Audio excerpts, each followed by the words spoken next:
If you've had a nice trip, this is the fall when Fragments of Silicon will be seeing you.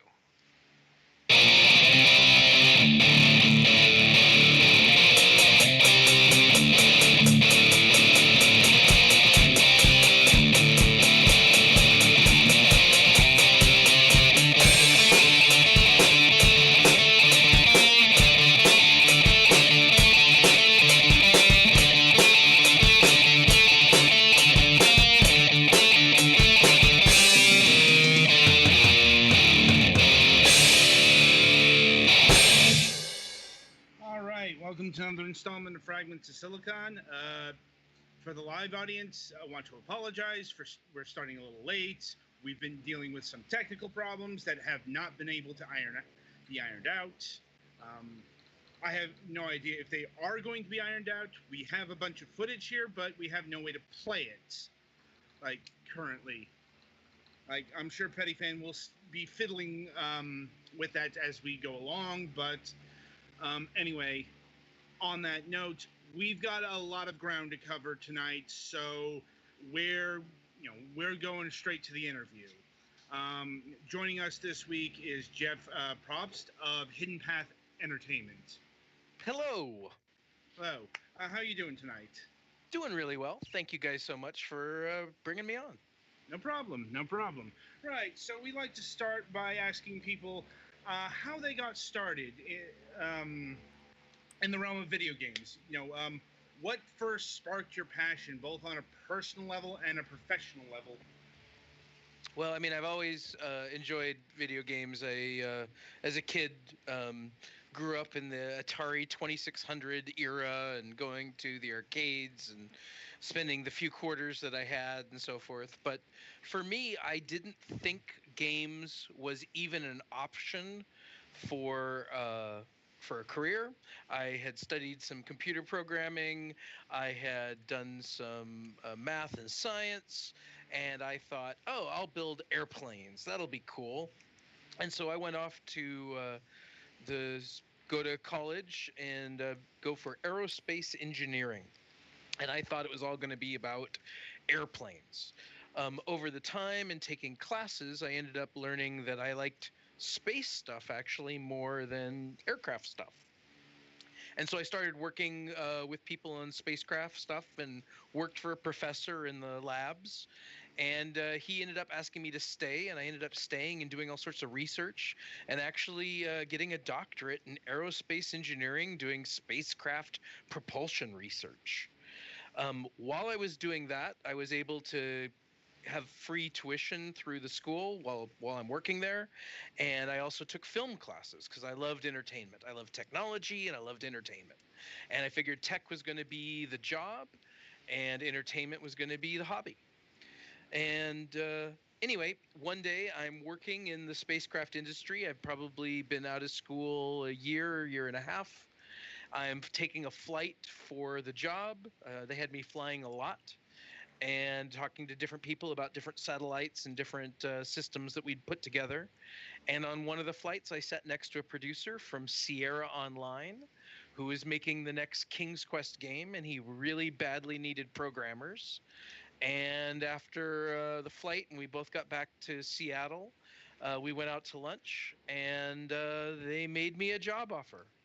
And it was for a lot less money than I was making, but the hope was that that might turn around over time, and so I made the leap and became programmer number 8 on the Sierra King's Quest Mask of Eternity is my very first game in 1997. My condolences. I still have a grudge against that game. It ruined a laptop of mine. Oh no! It crashed and it destroyed the hard drive. Really? Yeah, it was not the most stable of games. How interesting. Well, actually, it seemed to be pretty good back in the day, but my job was all the game programming. So any of Right. the quests, any of the puzzles, any of the things that happened inside, that was pretty much written by me by the end. In the end, there were kind of 4 of us. Like I said, I started off as the 8th programmer on the team, but after a year and some changes, I ended up being one of the 4 kind of uh, strike programmers and basically did all the game code. So, outside of that, was it stressful working on Mask of Eternity? No, Mask was pretty cool. I mean, Sierra was trying to bring adventure games into the next, you know, realm.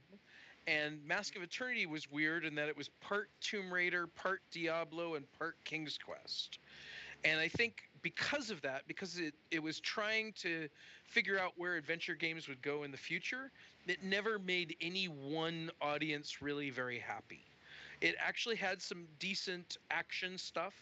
I did a lot of the 3D camera work as well, and being able to control the character and move around. And you would control with the WASD characters, and you'd point at what you wanted to attack with the mouse cursor. It was doing some kind of cool things. If you remember the game Draken, that came out not too much later after that, they used a lot of the same techniques and approaches that we had used in Mask of Eternity. They may have come up with them on their own. They may have seen ours and copied some. I don't know. But excuse me. But anyway, it took this idea of trying to make 3D accelerated adventure games was definitely a new thing, but it still had kind of the quirkiness and the puzzles and the dialogue from the time of King's Quest. Like I said, I remember playing Mask of Eternity, got a bit way until the crash happened, and Yes. yeah, it was confusing. Like, I wasn't expecting like the third person action thing from King's Quest. Yeah, no, it was definitely Sierra was moving from the adventure game company into more of a core game company. They had signed Half-Life, they had signed Homeworld, and the question was, could we bring King's Quest into a new era? And the leads had come into the game. They'd been working on it before I got there. But I joined the team and had a lot of fun working on it. And to this day, some of the people I worked with on that game still work with today here at Hidden Path. I'm like, well, I guess to answer the question, if it was successful, well, this was the last King's Quest of the classic lineage. So it was interesting. At the time, they were hoping for maybe 750, 800,000 units. It ended up selling about 600,000 units, so it was fairly successful at its time. But it wasn't. The audience was mixed. It was very much. Some people wanted, if it was going to be an action game, to be more actiony. If it was going to be more of a King's Quest dialogue puzzle game, to have it be more puzzly. And so, I think Sierra kind of let it go for a while. Activision brought it back not too long ago, and they did the episodic King's Quest series. And yeah, it became trying to figure out where adventure games are today is kind of like on the screen trying to figure out what a real-time strategy game is like in virtual reality. Segue. Yeah, it was an attempt there. Yes. Like, well, I mean, as far as where adventure games are in today's world, the answer is quite manifold. I mean, we've had people, we have people who have made adventure games on the program.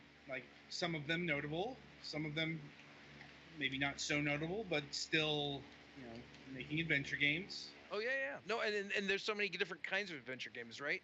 You could look at Uncharted as an adventure game. You can look at the point and click adventures that indie developers create, like anyway, the name of course is escaping me, but there have been some really great Into the Night and some of the independent games. Adventure game is still a very wide genre with many different types of games in it. Oh yes, but that is a conversation in and of itself. Anyway, getting back on track here, what did you do after King's Quest? So King's Quest, I was a game programmer on, and then because I had done all the game code, they asked me to come over to help on Gabriel Knight 3. At the time, Gabriel Knight 3 was another adventure game, third person, control the character, move around in 3D. But all the puzzles for the entire game were scripted, except the finale was supposed to be much more in depth. And so I came on to write the finale of the 5 puzzles that ended the game. And did that. And that game shipped. Jane Jensen is a master game designer, knows her stuff really well. Yeah, And oh, go ahead. yeah, I've met her. Yeah, she's really great. Yeah. And really smart. No, her design docs were probably the thickest design docs I've ever seen. Just super thorough, super detailed. And that was the last game I think I programmed on. And then I switched roles and became a producer for Sierra. Sierra had always made games internally with internal teams, or had purchased companies and they became internal teams. Yeah, But now, like, oh, go ahead. yeah, we got a story about that not too long ago. In fact, I think it was just a couple weeks ago. Uh, we had Damon Sly on the program from Dynamics. Uh huh. It was Yeah, and Dynamics was a wholly owned company. In fact, King's Quest's engine had come from Dynamics, and it had originally been the Red Baron engine, mm-hmm. and then became part of Tribes, and then that's what ended up going into Mask of Eternity. But anyway, yeah, Sierra had hired Valve to make Half-Life, Relic to make Homeworld, and a company called Troika to make what became Arcanum. And didn't have anyone working with them at all. They just execs had just signed them.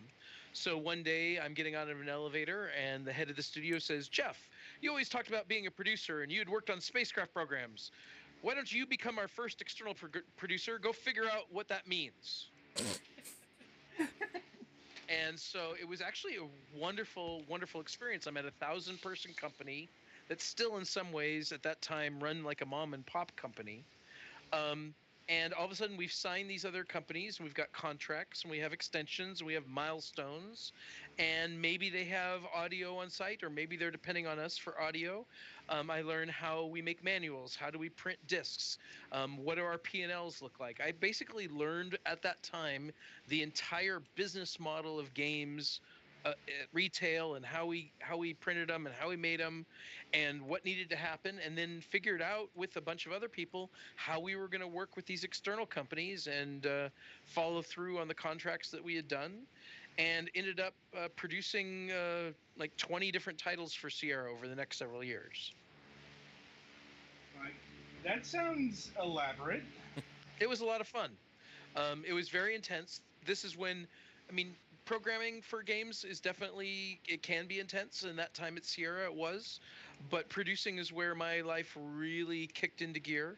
I was always switching between teams, talking with them, trying to figure out how we solve their problems or help them with their problems, or identify what the issues were going to be, and how, if we're on track, if we were not on track, if not, then what's the best thing to do, such that we make a good product for the consumer, but also try and stay in our budget and release on the timeline that we were trying to release on. It's really an exciting thing to be a part of. You guys put on a show periodically here, all these different episodes, and it's kind of like that, only with 40 people, 50 people, or these days 300 people, 1,000 people. Right. Yeah, I think that's something that gets lost these days, is just how big Sierra was back in the late 90s, early 2000s. Yeah, it was the world's largest PC publisher of games by far. And Blizzard and Davidson and Sierra were all kind of one company at the time, and then got purchased by Vivendi. And then Vivendi ended up kind of splitting them up and messing some things up and doing some different things and having a big Sierra, and then kind of shutting down Sierra, and then merged with Activision, and then got out of it, and Activision bought back all the stuff from Vivendi. So pretty much anything that was Sierra or is Blizzard now all became part of Activision in the end. Yes. So I suppose the question, Beckons, when did you get out of Sierra? So I, in 2001, took my first vacation in 5 years. My wife and I went to Italy for a few weeks.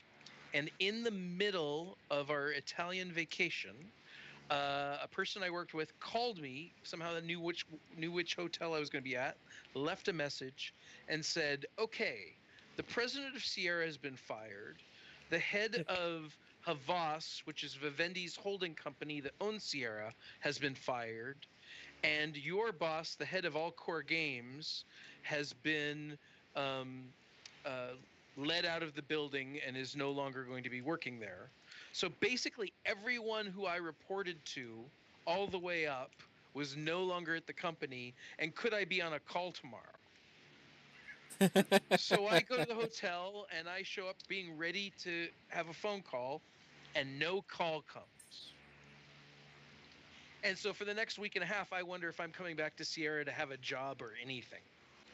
And when I do get back, I had been working on the Lord of the Rings games at the time, but Sierra had not only changed management, new management had come in, but they had actually transferred Lord of the Rings over to the Universal part, because Vivendi had also purchased Universal Interactive and Universal Studios at Right. the time.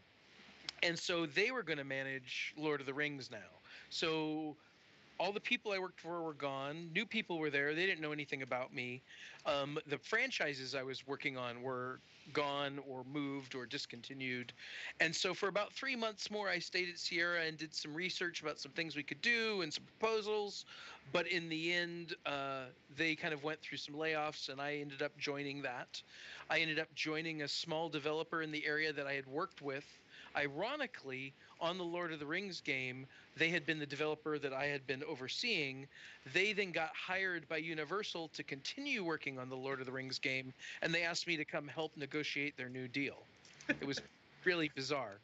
Um, Ended up doing that and then staying on for a while and working with them. And after about a year, though, they decided they didn't want to grow. And the reason that would make sense for me to stay there was that I was going to help them grow and to be a multi team studio and so forth. And so I ended up going and joining Xbox and a group called the Advanced Technology Group, which was a group that was basically a consulting group to try and help developers make the best possible games on the Xbox console. Microsoft knew it was coming out with this console. It thought it was better engineered and a more powerful console, but they also knew that Sony and Nintendo already had an install base, and that the primary teams for a game, typically there's a lead SKU for a game, a lead disc, so to speak, and that's made on one platform, and then there are other people at that company who bring that game to other platforms. And Microsoft was pretty confident, and they were right, that most companies that were making games were going to lead on PlayStation 2 and would have a secondary team making the Xbox version. So our job as this part of this consulting group was to go help them take advantage of all the extra power of the Xbox, help them with performance, help them with features, and see if that game that came to Xbox actually couldn't be better than the one that was on PlayStation 2. And it was a lot of fun seeing the whole industry, tracking around 300 developers around the world. And I remember walking into a GameStop one day, and a woman was right ahead of me in line, and she asked the guy, "My son says I need to have we need to buy Grand Theft Auto, and he doesn't have a console. Which console should I get?" And the guy behind the desk says, "Oh, you want to get it on Xbox. The version of Grand Theft Auto is better on Xbox." And I kind of went, "Oh, that was my team, and we were in Vienna for 3 months working on that with them in Rockstar Vienna, and here I am experiencing it in GameStop. That was pretty cool." Indeed. Like, so what were some of your favorite games to work on with the advanced team? Oh, it was all sorts of cool stuff. We ended up working a lot with Ubisoft on the Splinter Cell series and the Prince of Persia series, later the Assassin's Creed series. We ended up working with EA on pretty much everything they did, from the FIFA series to Madden. I visited Tiburon, EA Redwood Shores, and all of those. All the different Activision studios as well at the time. And then all the indies as well. It was a lot of fun. Working with Bethesda on what became Oblivion. It was a lot of fun to be kind of this consultant at the console manufacturer, helping out developers do what they wanted to do. And that was Microsoft's philosophy was, hey, we're not number one. We think we have a really good console. We have really good tools. If we go help developers, maybe we can, become number one. And later when Xbox 360 came out and had some of the features, and PlayStation 3 ended up costing so much and having some Blu-ray issues, the strategy really worked itself out, and Xbox really became this next level thing. And I suppose the flip side of that is, were there any games that proved to be troublesome on the Xbox? I don't really recall thinking, oh, there's nothing we can do. I mean, I never got to interact with the studios that were Sony first party studios because they were only working on, PlayStation 2 or PlayStation 3 at the time. But, we would work with companies like Epic, which would make games on all platforms, or Gearbox, or, any of the major third party publishers. And our goal was to always make it as easy for them to make games on Xbox as much or more so than on the PlayStation, whether it be the choices of the chips or the compilers, or however the tools. We would put a lot of people on tools. Multiplayer gaming, if you remember, was not as big on console. In fact, a lot of people said at the time, if I'm going to play multiplayer, I'm going to play on PC. And so Xbox Live and helping design Xbox Live and be in a bunch of meetings to say, no, it's really important, it has this, or no, that's not important. And then making it as easy as possible for developers to use Xbox Live. Those were really things that were a lot of fun for those of us who worked on it. It sounds like it. So how long did you last in that position? I was there for about 4 or 5 years, and what happened is Xbox 360 came out, and it was super successful. And a group of us at this consulting group had seen our impact we could make on a bunch of different developers. We would see the before, we would see the after, and we had all made games before coming to Xbox. And we felt like, you know what, maybe we should go back and do this ourselves. And so we actually talked about creating a group inside Microsoft, a new game studio there, and there was a lot of support for that. But in the end, that support fell through. And so a group of us left, and in 2006, we formed Hidden Path Entertainment to make games again. And what was that like, transitioning from one of the console makers to a small indie studio? It was interesting in that I had worked with small studios before at a publisher. I had been at a big publisher. I had been at a small studio in between, and then I had been at the console manufacturer. So I felt like I had a really good understanding of all the different sides. The one thing that was great about being at a small studio with a bunch of really good peers who were really experienced and really knew what they were doing was that we were able to get up and running really fast. This was before the real big indie movement. So we were kind of indies before indies became a thing. And we were able to just get so much done so fast and be really efficient, and we wouldn't have to go through a lot of the red tape that you have to go through at a big company. But we weren't exceptionally well funded. And it's hard to do, as you see many indies nowadays. It's hard to make games at a reasonable schedule when you don't have all the capital that you need to pay really good people to make a really good team. It's a story we're acquainted with, yes. Like, But we were fortunate. At that time when we came out in 2006, crazily, I look back on this now and can't believe it was true. But we had 3 games that we signed in that first year, one for Nintendo first party, one for Microsoft first party, and one for Sony first party.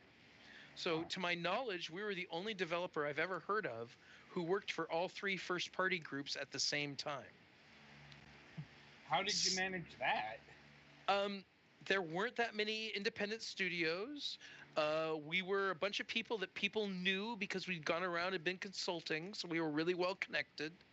And there was a bunch of new things happening, and we had a bunch of ideas, and people liked our ideas.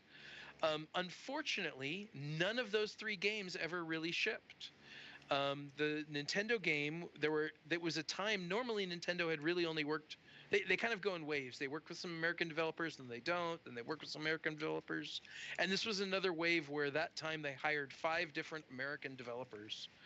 But a year later, none of the 5 developers were working on games anymore. They just either didn't see what they wanted, or it didn't come together the way they wanted, or they had changed some of kind of what they were looking for. So that was kind of disappointing to not ship the Nintendo game we were working on for the Wii. And then the Sony first party game was awesome, and it was doing so well, and everyone in Sony seemed to love it. And then they had a big management change. One of the execs left the company. A bunch of new execs came in, other execs moved, and we were told that in the course of that following month, 20 different games were canceled. And ours, unfortunately, was one of those. And we heard from many people inside Sony that they were disappointed. A lot of people were disappointed that it got canceled because it was a really fun game and it already demonstrated the fun. And that was disappointing for us as well. We ended up taking it to EA and went through a bunch of green lights with EA, and it almost got made, but ended up not happening there either. It's the story of an independent developer. You're always pitching, and sometimes they say no, and that's great. You move on. The worst time sometimes can be when they say yes, and you go for 6 or 9 or 12 months trying to get it to happen, and then it just doesn't in the end. And the Microsoft title ended up becoming something XNA, and then ended up leading to the XNA stuff, but never itself shipped. After that point in time, we ended up getting some investment from overseas and started working on some potential online games with a Korean publisher. And there's the story can keep going. I can keep talking, but I'm not sure I should. I'm like, well, I mean, it's hard with games that never saw the light of day. I mean, Yes. like, how much can you actually talk about these games that never came out? Like, Well, each of those companies technically owns them, so I'm not really at liberty to. Often when a publisher says, I'm going to finance your game, they, and this has changed a little bit over time, but they often say, okay, I'm going to finance your game. I'm going to pay you to work on it. I'm going to own the intellectual property, the name, the look, the rules, the kind of the way it is. You're going to build it, but I'm going to work with you, and I'm going to pay you a royalty on the money it makes after it releases. And so those are the kinds of deals that developers often were signing at that time. And those are the deals that we signed with each of those games. So Sony and Nintendo held on to those games, and they've never made them. They've never done anything with them. I remember having a conversation with Nintendo saying, hey, we'd like to take this game and maybe shop it to another company because they might be interested in picking it up and paying you back for the money that you've paid and then finishing it. And Nintendo said, no, we don't want to do that. If anyone's going to make this game, we want to be the ones. We're like, if you're not going to want to continue now, would you make it with another developer? And they go, oh, no. If we make it, we'll make it with you. Like, is there a chance then that we can work together more on this? And no, not right now. You're like, okay. when was the last time you revisited any of these games? We talk about them sometimes, but really the world of gaming has changed so much in the last 12 years that the mechanics or some ideas in them might be applicable. And we often steal. I mean, we may come up, someone may say, hey, I want a game like this. And we go, oh, okay. And then we'll start building it. And then we'll say, oh, but that idea from that old game would be really great here. And that idea from that game might be great here. And so we'll definitely incorporate some of the lessons we learned or the things that we tried that turned out to be fun in new pitches or new games that we built. I'm sure, for example, some of the things that were really cool about that Sony game might have actually found their way into Brass Tactics. Wink, wink. No, I mean, it was a very different game. It really was. It was completely different.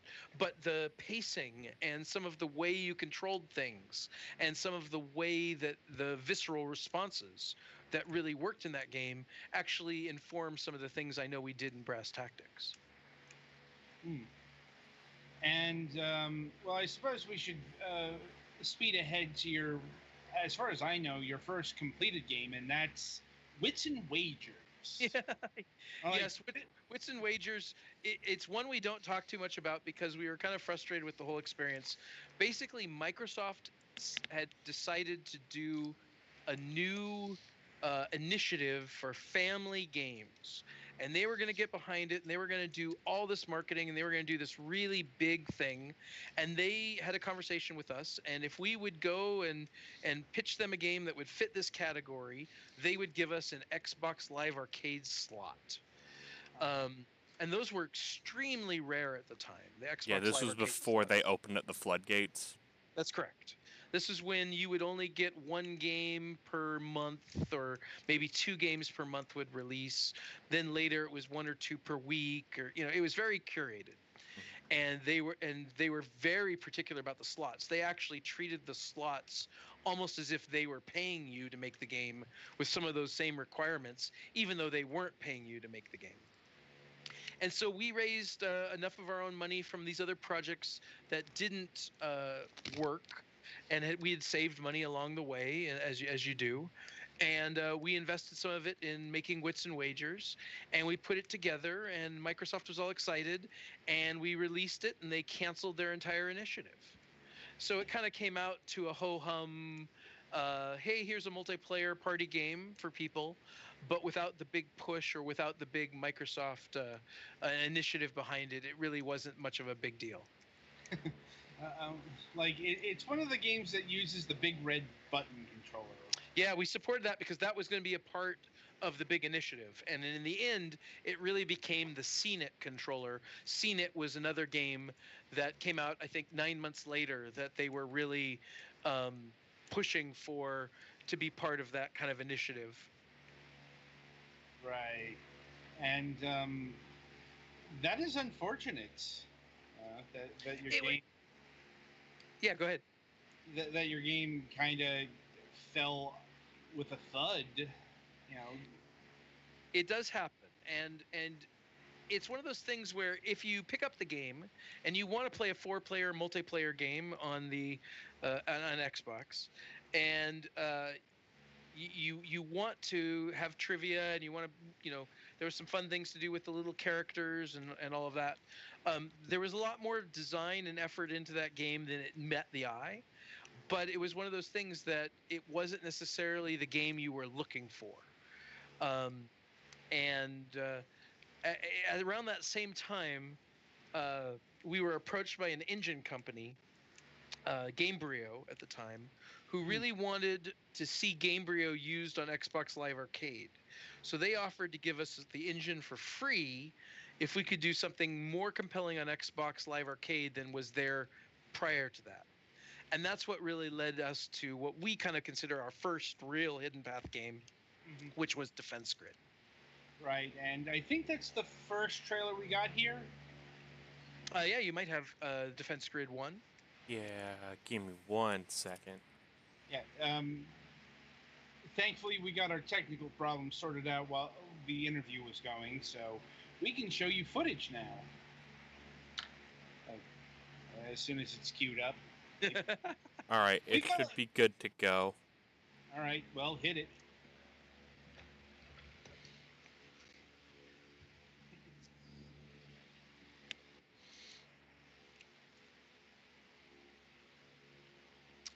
We use blacks in really interesting ways. Oh, sorry. Are you good to go there, Petty? It should be going, yeah. Yeah, they're going. Okay, just making sure. So the idea was we had played Desktop Tower Defense, if you remember that Flash game. Mm-hmm. And at the time, Congregate was starting to become big, and Flash games are becoming big. And we said, wow, this is really fun gameplay. It's taking the piece of strategy game of base building and making it really interesting. And we...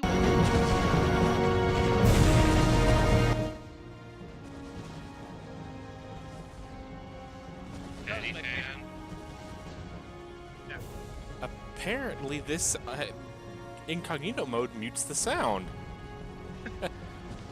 I fixed it. We know. Yeah, that was... Sorry for deafening you. I mean, it was nice music, but geez. Yeah, sorry about that. No worries at all. Anyway, that was it was really critically acclaimed. As you can see, people were really excited about it, and our goal was to take that fun play of tower defense gameplay and make it into something that would feel like it was AAA quality for the time. This is 2008, and I know when we talked with Microsoft, it was one of the most expensive uh, Xbox Live Arcade games made at the time. It was, the budgets at that time were all under $1 million, and this one was over $1 million. And it sold really well. It ended up selling 700, 800,000 copies, and then was one of the first Xbox games for gold that people could download when Games for Gold came out. And another 1.5 million copies were downloaded during that month. Did Microsoft have any actual involvement with the series? Like, did they No. No, they gave us the Xbox Live Arcade slot. That was their entire involvement in the series. And in fact, there's articles about this, but Microsoft actually tried to screw us quite royally on making this game. They took away our slot and postponed it a year. Ooh. And so we actually released on Steam first, which was at the time, Steam was kind of not a big thing. It was becoming a bigger thing, but they really rescued us because our deal with Microsoft prevented us from taking it to other consoles. Now, at the time, other consoles didn't really have anything like Xbox Live Arcade, so it really didn't matter. But Steam was where we released this game when we would have about 2 or 3 months actually after we would have first released it on Xbox.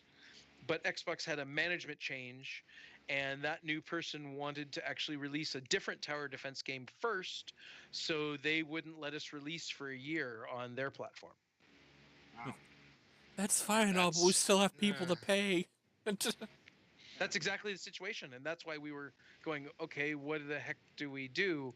And when we talked with the folks at Steam, and they said, oh yeah, this looks like a game would be on Steam, then we were really happy about it, and it released December 2008 on Steam, and then September 2009 on Xbox. Wow. Yeah, it's like, if I'm recalling correctly, I think the tower defense game Microsoft released around that time was South Park Tower Defense. Yeah, it actually that was the game we later learned, but it actually came out 6 months after we came out on Xbox.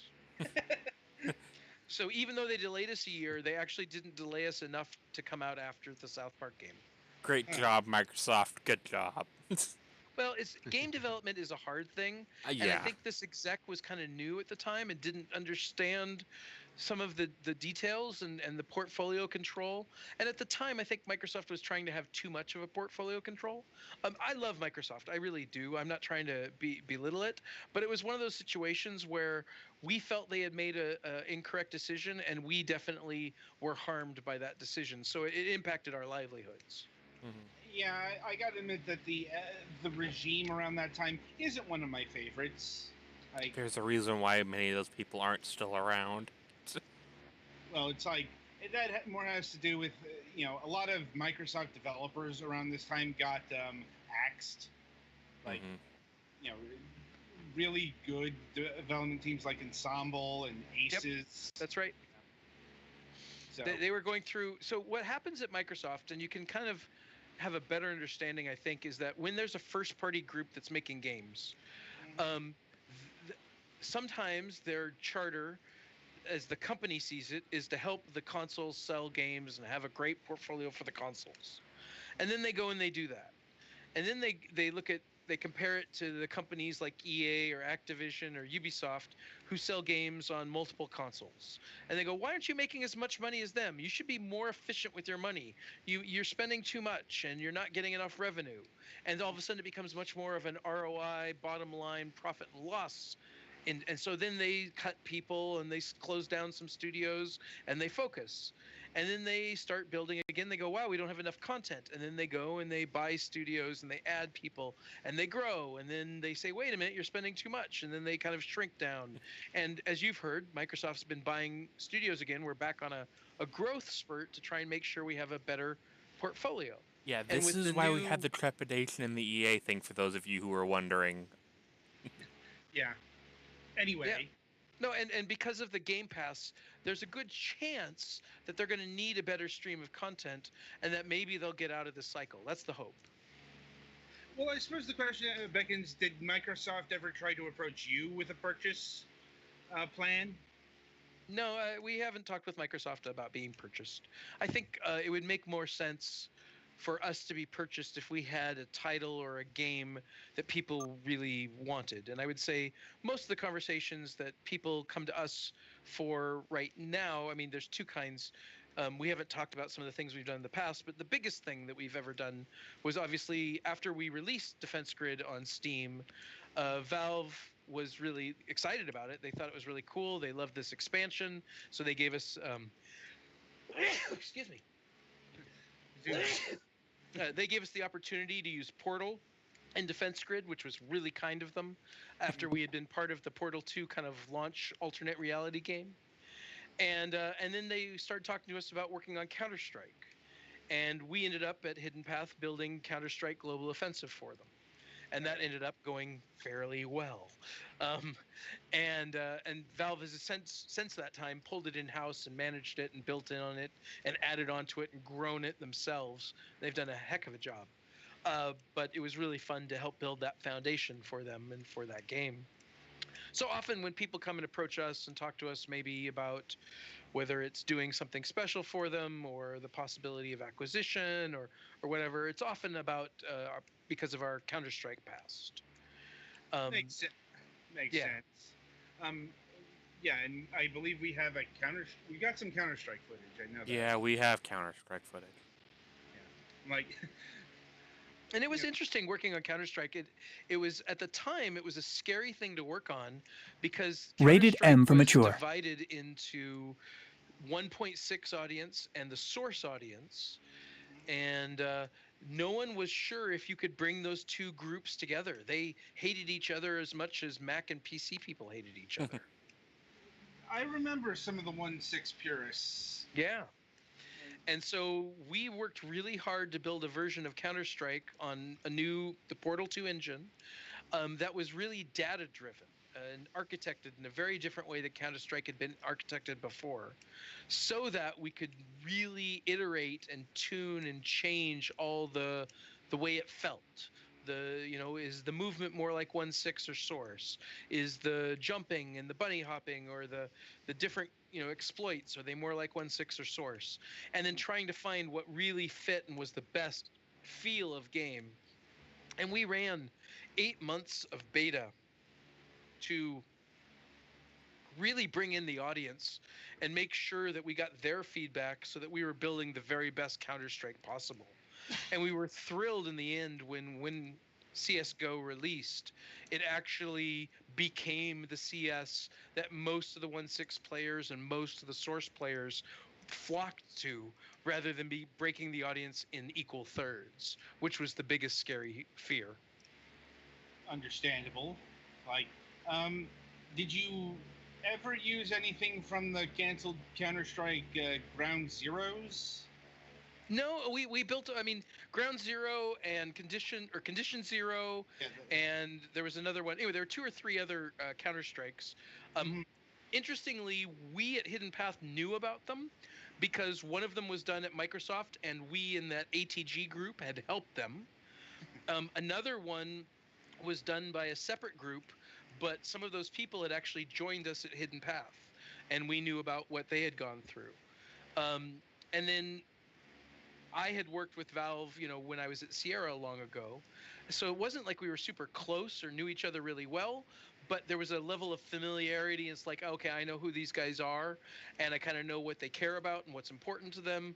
And so, yeah, we'll give them a shot and see how it works. And my favorite quote at the end of the whole working with Valve period was one of the principals there saying, "It never works with us and other developers, so we don't know why it worked with you."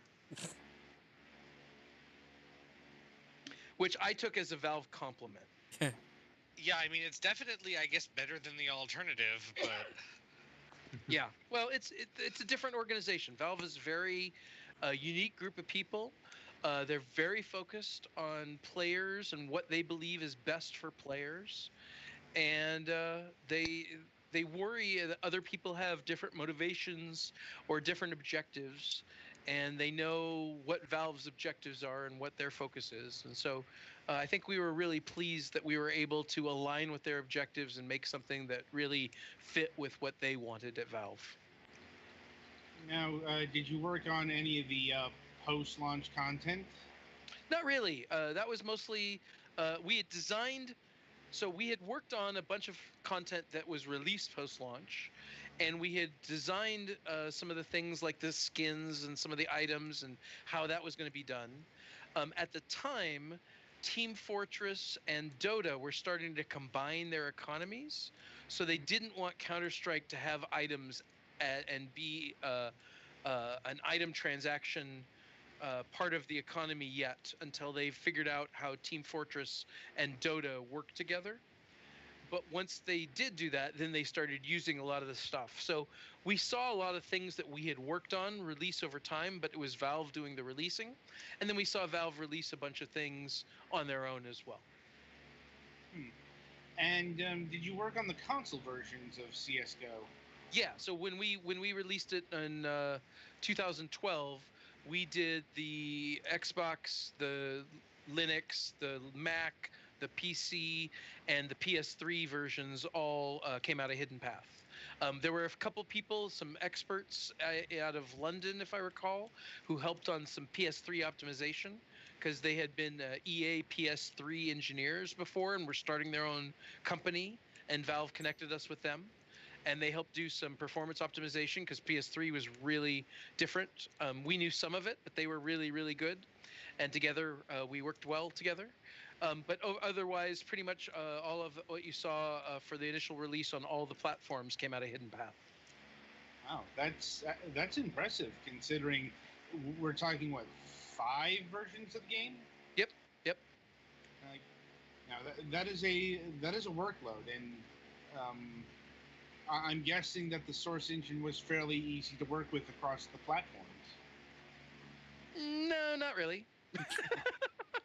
I guess I'm just used to the modern age where I hear, "Oh, Unity, yeah, that pretty much works across everything." My Yeah, toaster Unity and runs Unreal. Unity. Yeah, yes. No, Unity and Unreal have really improved multi-platform development, but we had different teams. We had a team working on the game, and I think PC was our lead SKU. And then we had a small Xbox team, a small Mac team, a small PS3 team. We had a Linux server team, and a Linux client team, and those guys were all guys and girls were all working on pulling stuff from the main team and making them work on each platform. Makes sense. Like, anyway, let's see. Well, shifting past CS:GO, Yeah. I believe next up is Age of Empires 2 HD. Yeah, Microsoft approached us through one of the people we had hired recently who had been at Ensemble before. They started talking about trying to do it, and he's like, "Oh, I could never do this on my own, but let me take it to my new company." And then we started meeting and talking with them, and we got excited about what could happen. And it was interesting because it was almost more of a archaeological dig. Because we all know about DirectX and OpenGL now, but Age of Empires was made before that. It was Direct Draw and Direct Play, and the compilers couldn't even compile any of this stuff. It was also very much 4:3. It was very fixed resolution. So we redid the entire terrain system. We redid the entire UI system. We redid the whole pathfinding system. We basically redid all these systems so that it could run in high definition, that it could have infinite screen sizes, that it could play multiplayer on Steam, and we brought all our Steam expertise and matchmaking and achievements and friends and all of that in. And we tried really hard. One of our deals with Microsoft is we weren't going to crack open the features of the strategy game. Enough people at Hidden Path had worked on Ensemble and knew how brittle it was. And if we had, tried to change movement speed or unit cap or many of the other things that people said they wanted to do, we knew it would be a much more expensive project than they were willing to spend on. They were very budget constrained on Age 2 HD. So we said, look, we can do all this stuff as long as you don't drastically change the game. I think we did raise PopCap from 100 to 200, but I think it was the only thing we did to the game, if that makes sense. Everything else was about the control of the game, the interface to the game, the way it looked on your monitor, the way it interacted with Steam. And the way you could read files and load files and mods work and all of that stuff. And so we did that and released it, and Microsoft didn't think it was going to do very well, but I'm not sure I put Age of Empires footage in the folder. You might have to go to YouTube for it. I apologize. Yeah, I'm not seeing anything on Age of Empires in here. Yeah. But he can go to YouTube. But anyway, it was a really fun project to work on because we believed in it, maybe even more than the most of the people at Microsoft. It was also a unique situation because Microsoft had just sold one game on Steam before, and this was it had done better than they thought. So this was an opportunity for them to make a game that could run on Steam, and it ended up doing really, really well. Yeah, from what I understand, it sold like 3 to 4 mil. Yes, yeah. It sold millions of copies. Yeah. And we're really excited that we were able to help it do that after it had sold millions of copies, in 98. Right. But then by 2013, it could not be run on any existing computers. So that was really exciting. And then Microsoft has gone to other studios to do expansions, and we've been very happy that they've done that. The only problem is we get emails all the time, you broke this doesn't work anymore. And we have to explain, no, it's not us, it's someone else. You reach out to Microsoft, and they keep working with some different people. So you'll have to find out which studio that is. It was always broken, or something went wrong with the server, or... Well, multiplayer at that time in 98 was done very much in an ad hoc peer-to-peer mode, where there was a captain and all the clients sync with it. Yeah. And out-of-sync errors for whether it be Homeworld or Age of Empires were really a big deal if packets dropped, even with, there were slow modems back in that time, but even when you open it up to modern-day channels, they still run into synchronization errors. And so it's a challenge to make that stuff work without really rebuilding it from the ground up. And they didn't at the time want to spend the kind of money to rebuild it from the ground up. So we did, obviously what we could for the budget that we had available to us.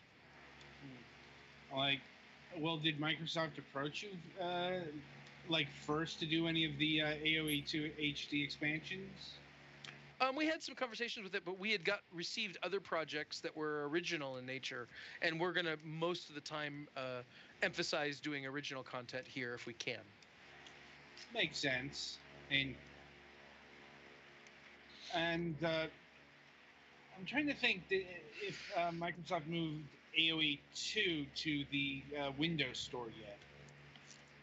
I don't believe 2 has gone to the Windows Store. I believe they've just released the Age 1 Definitive Edition, and that's on the Windows Store only, I believe.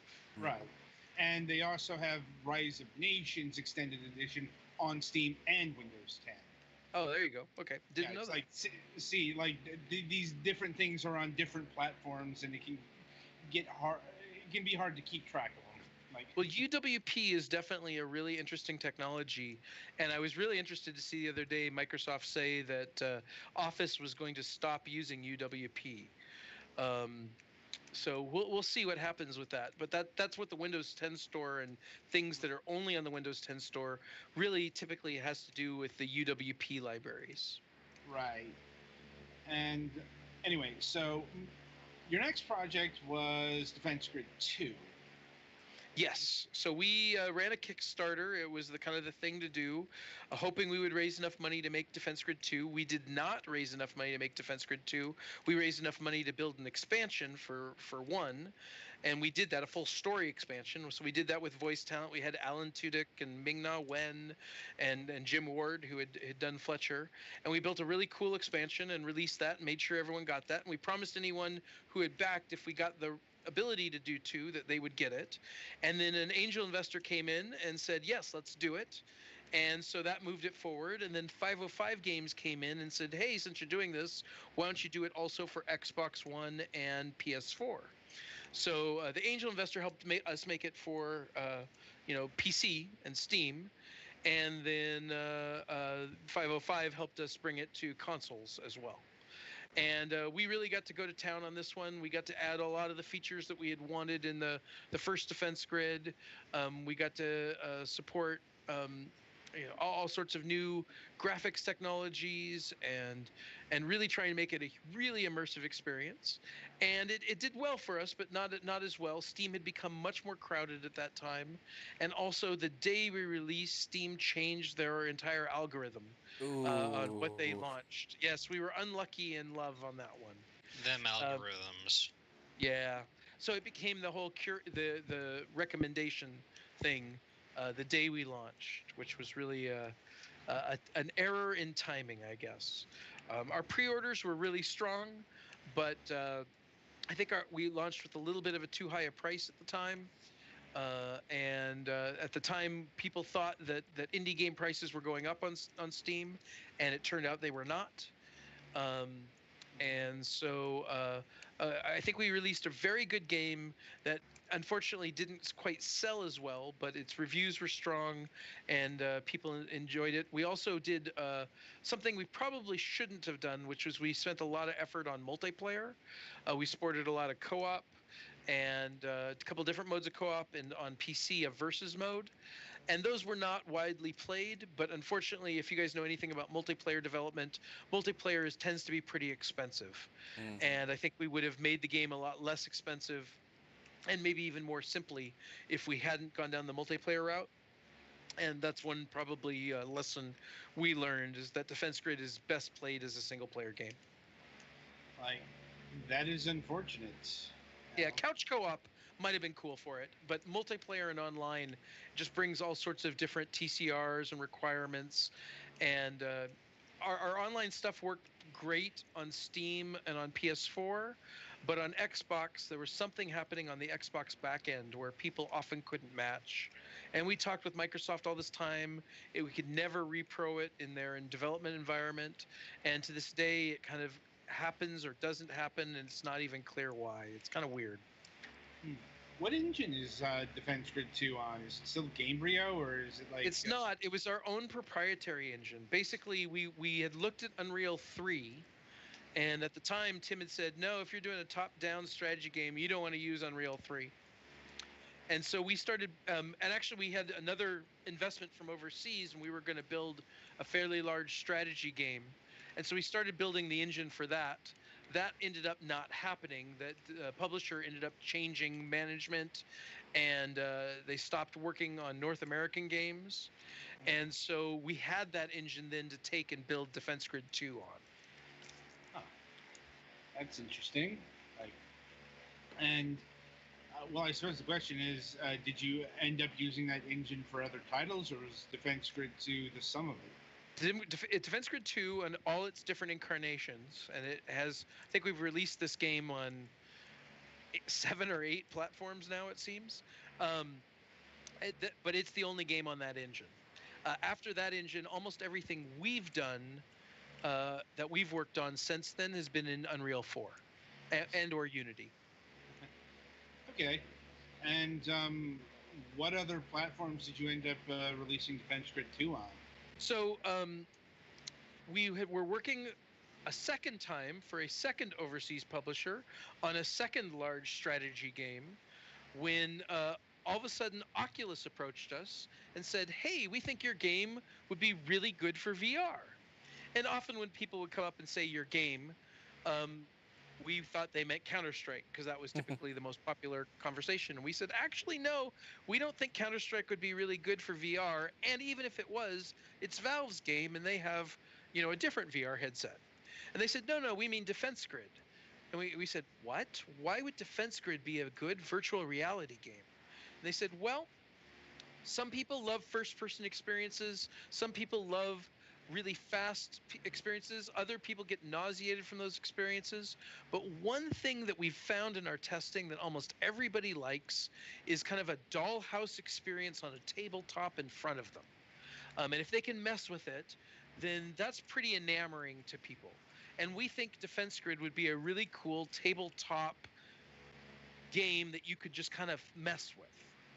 And so we tried it with them, and we were shocked how cool it was. And so we released for launch of the Oculus Rift Defense Grid 2 in VR with a new expansion that has so far only been available in VR. Huh. And that's what some of this footage is of the expansion stuff. I see. And is that exclusive to the Oculus Rift, or can you play it on a Vive? You can play it on a Vive if you use Revive, but it's only sold through the Oculus store because Oculus was our publisher. Oculus did then ask us if we could come and make a Go version, or a Gear VR or Go version, and we did. It took a little more than a year of engineering because it was a really hard problem to fit that to work on a phone, and we actually created a patent of some new technology that allowed us to make it work on the phone. So it's available on Oculus Rift and Oculus Go. And those are the two platforms that's come out on since Xbox, PS4, and PC. Right. So I suppose And Mac. Yeah. Well, I suppose the logical question to ask is, could the Defense Grid 2 end up on the Nintendo Switch, given the hotness of that platform? That's a good idea. I don't doubt it. It's like I just don't know the feasibility. Yeah, I don't know either. We have to look at Switch. We have to figure out whether or not how much power it has and if it can run it. But I suspect that there's a good possibility that it could run on the Switch, and it would be a cool thing to look into. Indeed. Well, it's also in the engine. It's like support of the proprietary engine may be a factor in things.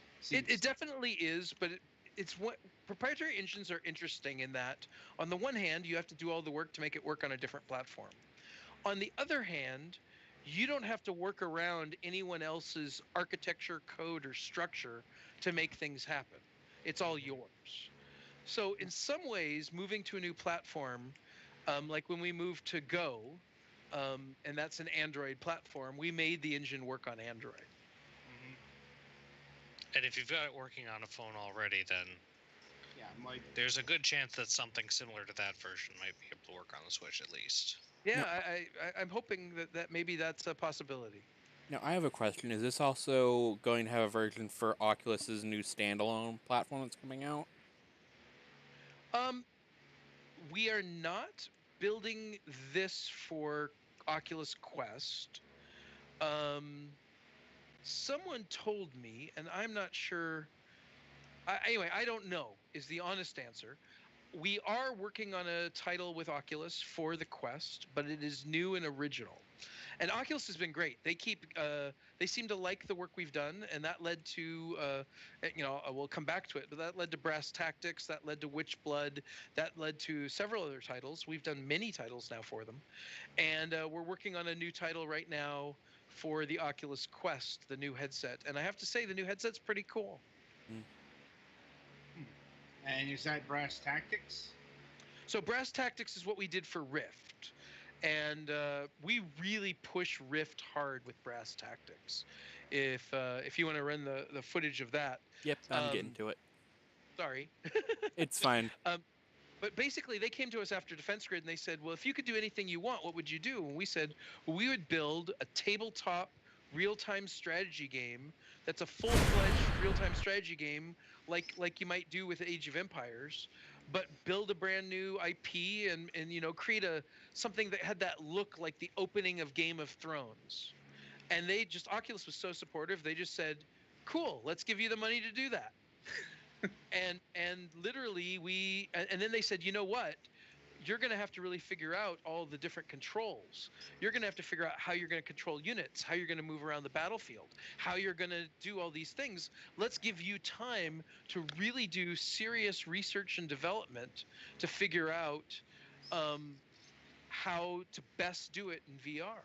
So they gave us 7 months to really just do R&D about the best control schemes, about how we'd interact with things, about how the tech tree would become part of your castle and be physical there, about how you'd control units and how you'd move around the battlefield. And then from there, we built the game and added content and released it another year and a quarter later in, I guess it was late January, early February of 2017, right? Or 2018? Was it this year? Was this year? 2018. Yes. Time is hard. Sorry. Time is hard. But yeah, this just came out, 7 months ago. And it's got a really nice audience online on the Oculus Rift. Oculus tells us it's a top title, which is exciting. And people really get excited. They say, "Then this is what VR was made for. I'd buy a Rift for this." Whether or not this could come to the Quest, I don't know. It might be possible. It's not something we're working on right now. It would really be a lot of work because the Quest is a really cool headset, but the power of your PC and a high-end video card is still much more powerful than the Quest. Well, given how many games you've made in VR or ported to VR, what's your overall opinion of the VR? I think I think about my different times in the industry. I was at Sierra when 3D became a thing, right? Sierra was going from 2D games to 3D games, and you had to buy 3D FX cards and Matrox cards. You had to have a dedicated 3D card in your computer, which no one had at the time, and that was a new thing. And then we went, at Xbox from the 480p to 720p and 1080p, the HD jump. And then we put on a headset a few years ago, and we put on VR. And for me, the VR jump and the cool experience you get out of a game is the biggest jump by far. It's bigger than moving from 2D to 3D. It's bigger than moving from standard def to high def. It is a huge, immersive, amazing jump. But it also has some of the most difficult friction of any of those jumps. It's far more expensive to jump into HD, to jump into a VR than it was to move to HD or move to 3D. It's really impossible in a trailer like this to communicate what the feeling is like when you're inside there. 2D trailers do not do it justice and don't seem like that big a deal, when being in VR is a really big, different deal.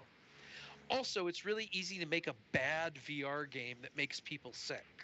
And so when you try a VR, if you try one of those games, you go, VR sucks. When VR doesn't suck, but there's more responsibility on the software developer to make a good game that's comfortable or works well for the player. There's a lot more of the responsibility is on the software developer, and not all software developers take on that responsibility. So, to me, VR is the biggest jump forward with the largest amount of friction forward. You have to put a headset on your head. You have to buy a headset. You have to hook it up to a PC if you're going to have the highest end experience. You have to have a lot more money. You have to try these games out, each one inside the headset, and not just watch videos. Yeah. And it's really hard to make that leap. So VR is growing, which is the good news, but it's growing pretty slowly. Yeah. And it's going to take a while for it to, I think, catch on, but I can very much imagine it catching on. Unfortunately, there are some people it's probably never going to work for, and I'm probably one of them, just because. Yeah, I have motion sickness issues too, and oh boy. Yeah, but almost all of those are are about simulating real life. If you walk around in real life and you don't get sick, then there's no reason fundamentally you cannot be completely well in VR. But for the current frame rates we have, for the current pixel densities we have, for the current ways the headset works with the visual plane and the optics and the near plane and the focus plane and all these different things that people are working on, there are issues right now for some people. Well, and also glasses are a huge issue. Oh yeah, but I wear glasses inside the headset. That's not a problem. I mean, different size glasses and different size headsets. So there's a lot of work to be done still. We're in early days with VR, but I wouldn't write it off at all for you if you've had experienced sickness or not been comfortable wearing your glasses yet, or any of those things. All of those things are being worked on by a ton of people. And there's a lot of money and a lot of time going into fixing all of those problems. I just get headaches super easily, and especially if I have something around my head. Sure. I have a hard time wearing normal hats or swimming goggles, never mind and VR I think, gear. Well, I was going to say, and I think the future is not about having it heavy on your head, but being more like a pair of glasses. Yeah, I remember seeing some paper somewhere, like somebody, they envisioned the future of VR basically being the size of a regular pair of glasses. Yeah, and that's the hope. That might work. Yeah. Some glasses don't give me headaches. Yeah. Some there's do. a future there for you, but it's going to be a while. Mm-hmm. But yeah, Brass Tactics is the full-fledged real-time strategy game in VR, and people who get in there love it. And it was really fun for us to make a real AAA VR experience. The budget was not quite a full AAA budget at all, but for VR games, it was a really healthy budget, and we were really fortunate that Oculus gave us that opportunity. And I've been thinking about it, and I've come down on the side of congratulating you for the pun in that name, even though sometimes it makes me want to bang my head on something. It's one of those things where we started calling it, anytime you're in a game studio, puns or jokes are always being made about the title. And almost every time we start with a title, and it will change by the time we release. This one, for some reason, never changed. We never came up with a title that beat it, and it tested well, so we left the pun in. And every day was, let's get down to brass tactics. Yes. That's right. Without fail. Well, and RTS is really our tactics games. Mm-hmm. But what we call tactics games are often turn-based strategy games. So that was kind of why it was a fun way to talk about it as well. And so what are you working on presently? Another VR game? Yeah, so the studio right now is working with Oculus on another VR game.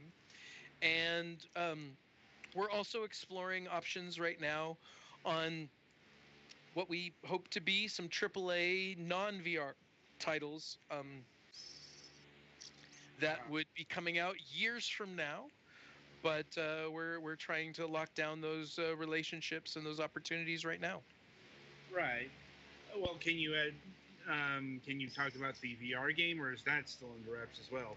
That one is under wraps as well, unfortunately. It'll probably be announced later this year. Oh, we'll definitely keep an eye out for it. Maybe have you back on the program once you're able to talk about that. That'd be great. Yeah. All right. I'll see if there are any final questions from my team here. Nope, you had a lot of cool stuff to talk about, but I think I got most of it. Same for me. All right. Cool, guys. Thank you so Same much for letting me be on the program. This was a lot of fun. No problem. No problem. Always good. When we have a veteran on the podcast. Like, anyway. Yeah. So, Jeff, thank you for taking time out of your schedule for being with us. Absolutely, it was a joy. Indeed. Yeah. So they've got a lot of games. You can get like Defense Grid 2 on a number of platforms. Age of Empires 2. If you're into VR stuff, they got Brass Tactics, Witchblood, and more on the Oculus Store. So be sure to check out one of their games today. Yeah, Witchblood was a cool opportunity where we said to Oculus, "Hey, we'd like to do a diorama Castlevania style game, a platformer," and they said, "Okay." They've been wonderful, really. It's been a lot of fun to work with Oculus because as a developer, you feel like you have the indie freedom, but the funding of a strong publisher. And I think we've been able to make a lot of really good content for VR. I think people would be surprised if they get a headset. The number of good quality games are there. There's also a lot of not quality stuff, especially on some other portals. But on the Oculus Store, I'm pretty impressed with the number of really good quality titles that are available to you. Duly noted. Right, and on that note, that'll about do it for this installment. Be sure to tune in. There's no multiplayer thing this Friday. This Sunday, we will be reviewing the games Echoes 3 and Quarter per Quarter in Love, A Little Fairy's Tale. Be sure to join us then. And I shall wish you good gaming. Good gaming, gentlemen. Thank you so much. Indeed.